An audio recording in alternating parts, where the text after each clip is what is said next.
तीनों लोगों को किसने बनाया और क्यों बनाया? तीनों लोगों को बनाने के प्रति उसका इरादा क्या था?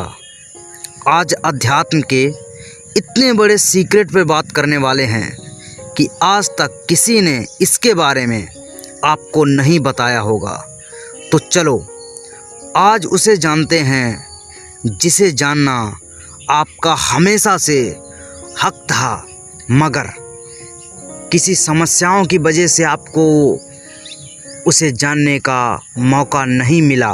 लेकिन आज आप जानेंगे उस सीक्रेट को जिसे जानने के बाद आप एक सत्य को, यानी सत्य वो है जो आपकी आत्मा है, जो कभी न मरती है न कभी जन्म लेती है, उसको आप एक नई दुनिया में, अपनी दुनिया में ले जा पाएंगे।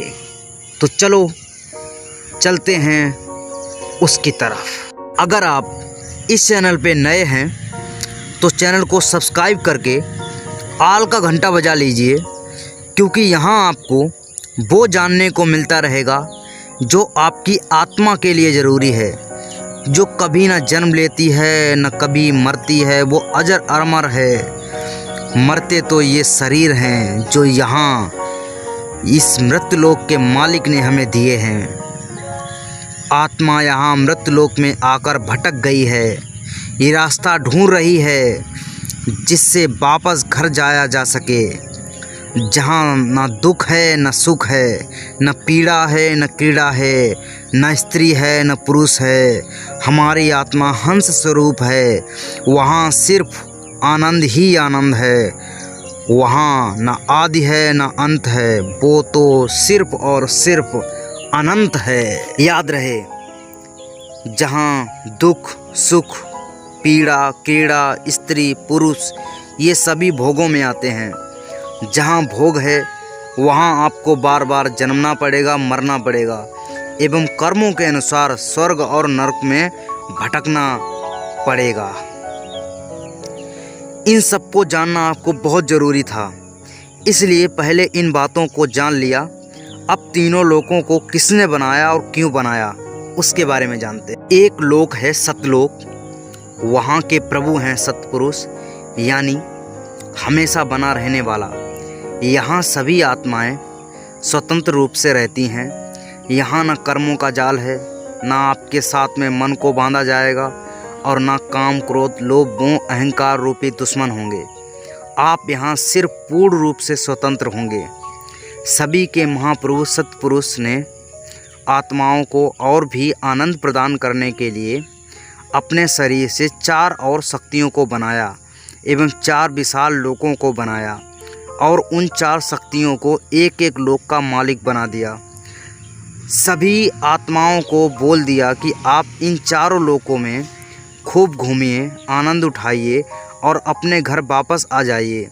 आत्माएं जाती घूमती और वापस आ जाती। ऐसा सदियों तक चलता रहा।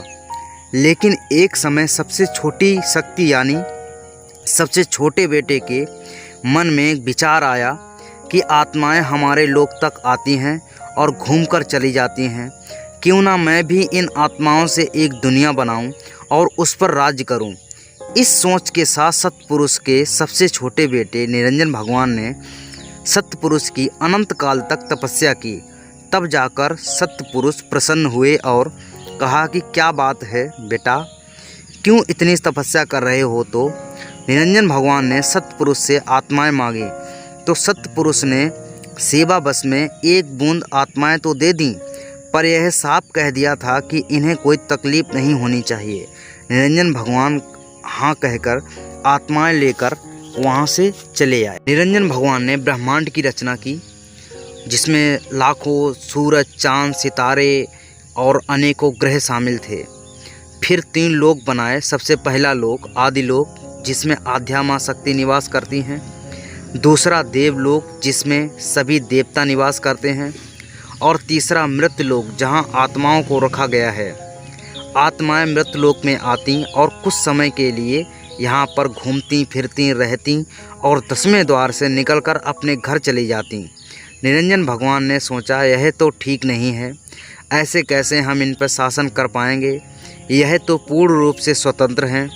फिर उन्होंने आद्या शक्ति को आदेश दिया कि इन्हें यानी आत्माओं को मृत्यलोक में रखने के उपाय सोचो।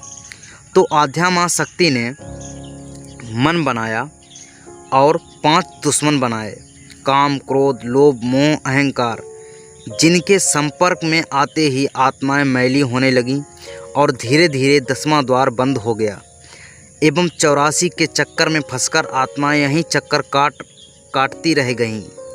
तो भक्तों इस तरह तीनों लोकों की रचना हुई और यह रचना आत्माओं पर राज्य करने के लिए की गई। पर मज़े की बात यह है कि हम उन्हीं की पूजा करते हैं जिन्होंने हमें ज़बरदस्ती 84 के जेल खाने में डाल रखा है। तो मित्रों, अगर यह जानकारी आपको अच्छी लगी हो और भी ऐसी ही जानकारियां अगर पाना चाहते हैं तो चैनल को अभी सब्सक्राइब कर लीजिए और आल का घंटा बजाकर हमारे साथ जुड़े रहिए। धन्यवाद।